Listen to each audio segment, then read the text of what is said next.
Karena katanya juga MBG katanya bukan program saya. Itu sejak awal juga sudah dicanangkan oleh Jokowi.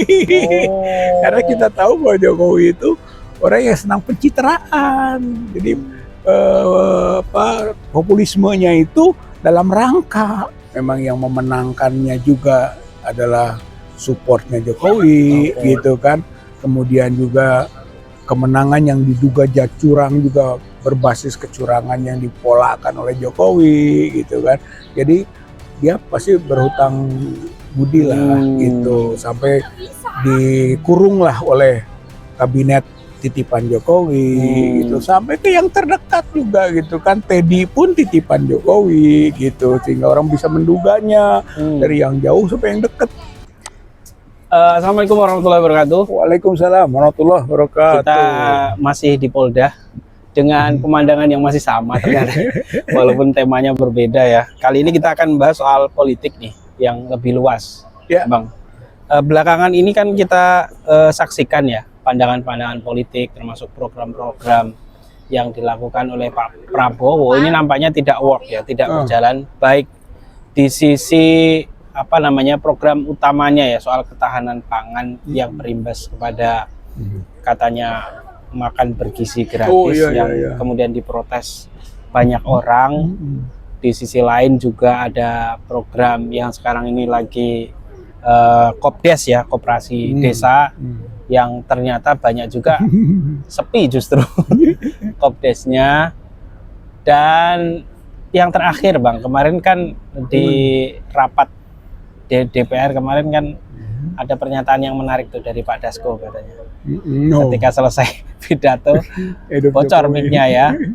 Yang penting nggak hidup Jokowi katanya. Nah, apakah ini ada indikasi Bang bahwa sebenarnya Pak Prabowo ini masih ada bayang-bayang Pak Jokowi di belakangnya Bang, sehingga ada muncul pernyataan seperti itu dari saya kira sindiran atau bisikan yang kemudian terbuka lah, gitu kan, ke publik tentang yang penting bukan hidup Jokowi, berarti nafas hidup Jokowi masih ada, gitu kan, di dadanya Prabowo, gitu, oleh orang dekatnya malah yang menyebutnya yang penting bukan itu, tapi soal PDIP diikut soal tender dan sebagainya mah malum aja deh, gitu. Ada yang lebih besar loh yang masih dipendam oleh Jokowi, Prabowo, gitu ya, sehingga menurut saya masih terikat, gitu, Prabowo oleh Jokowi. Ya bagaimana tidak terikat, memang yang memenangkannya juga adalah supportnya Jokowi, gitu kan. Kemudian juga kemenangan yang diduga curang juga berbasis kecurangan yang dipolakan oleh Jokowi, gitu kan.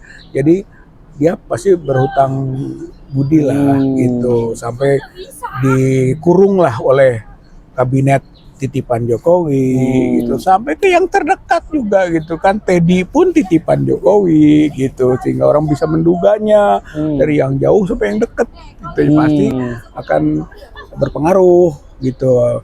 Cuman rakyat sebetulnya nuntut sebaliknya.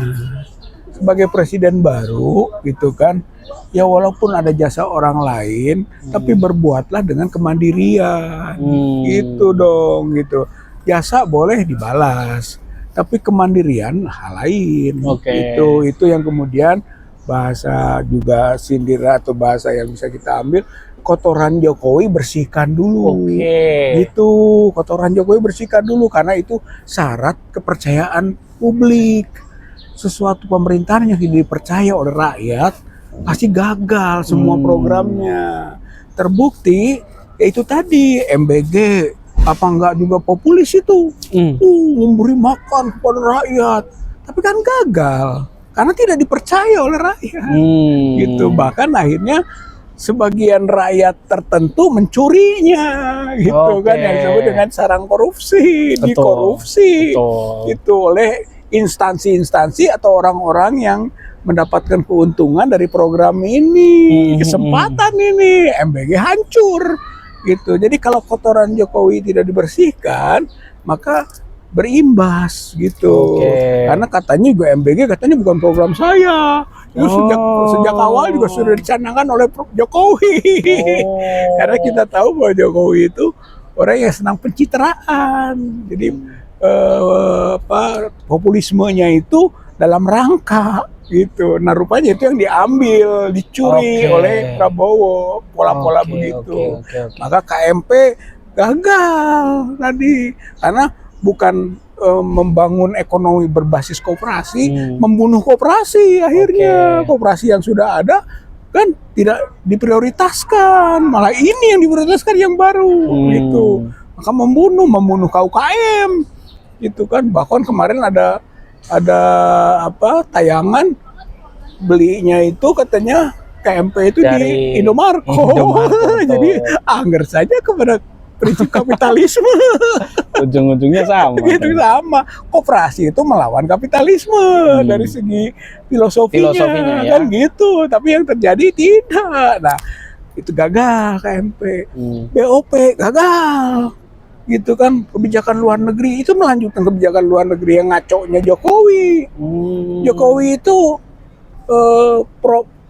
pro-nya Cina kan ngaco gitu, kebijakan luar negerinya berantakan akhirnya kan diteruskan walaupun seperti berbalik lah pro-nya kepada Amerika, tapi itu telah mengkhianati prinsip bebas aktif, independensi, non-blok dari Indonesia.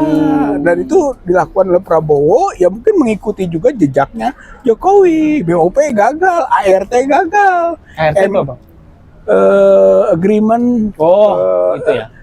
Reciprocal trade ya. Gitu kan. Kemudian MDCP ada tuh Major Defense politik luar negerinya lah ya, cooperation partnership itu politik luar negeri lah berantakan, bahkan akhirnya seperti pro Zionis Israel. Betul. Melawan aspirasi masyarakat yang pro Palestina kan begitu. Gagal karena apa? Kotoran Jokowi yang dilanjutkan. Makanya kita sebetulnya ingin menolong Prabowo itu dengan cara bersihkan dulu dari kotorannya Jokowi. Yaitu apa? Adili, hukum dulu Jokowi. Kalau itu sudah dilepas silahkan gitu kan, penegak hukum melakukan proses-proses itu, nggak usah dilindungi lagi Jokowi itu, apalagi hidup Jokowi. Nah, makanya itu tadi itu kaitannya kan.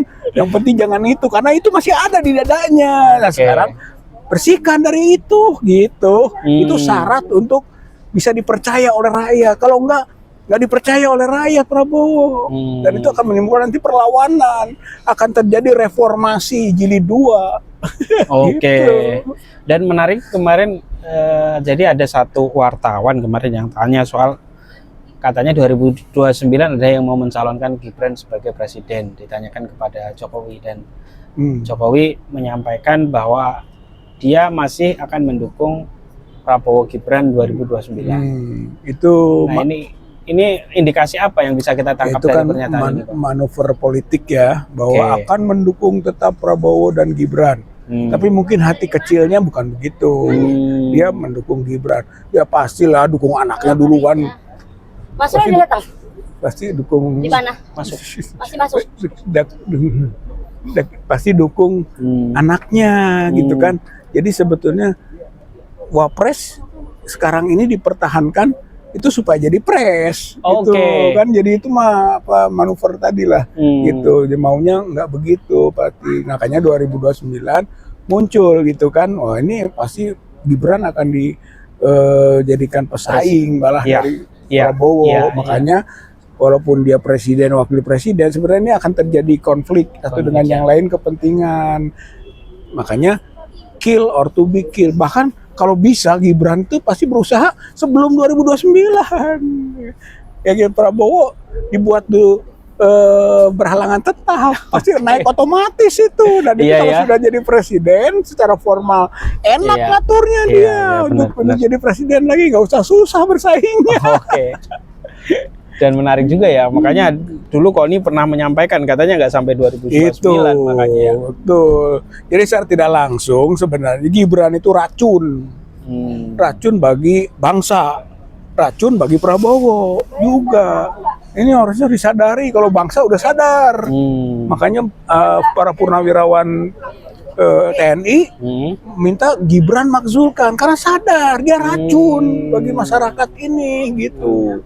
Bisa meracuni tatanan kehidupan ketatanegaraan dan kebangsaan kita gitu. Makanya turunkan. Nah, sekarang dia bisa meracuni juga Prabowo gitu. Nah, Prabowo-nya sadar nggak? Kalau bangsa udah sadar, Prabowo-nya sadar atau enggak? Atau masih melindungi, memproteksi demi Jokowi?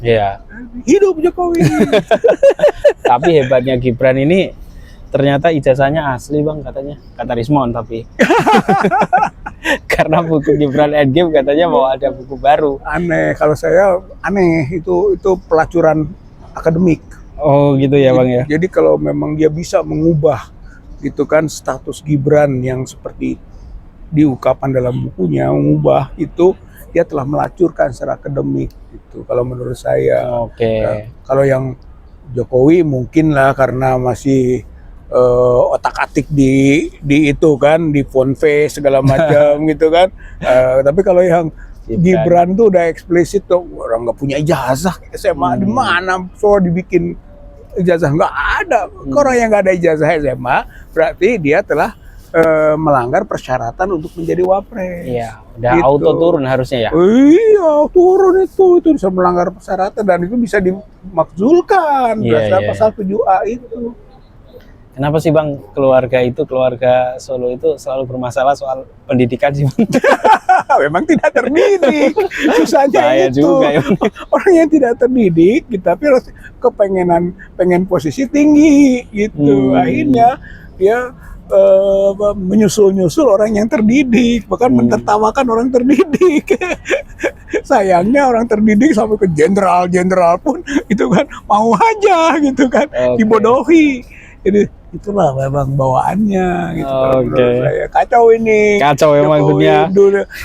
Soal ijazahnya berantakan semua itu, like father like son. Bapak jeung anak sarua wae gitu. Sarua wae ya. Terakhir Bang, pesan kepada pemerintahan yang sekarang ini Bang. Karena kita lihat pemerintahan yang sekarang ini yang di bawah Pak Prabowo ini juga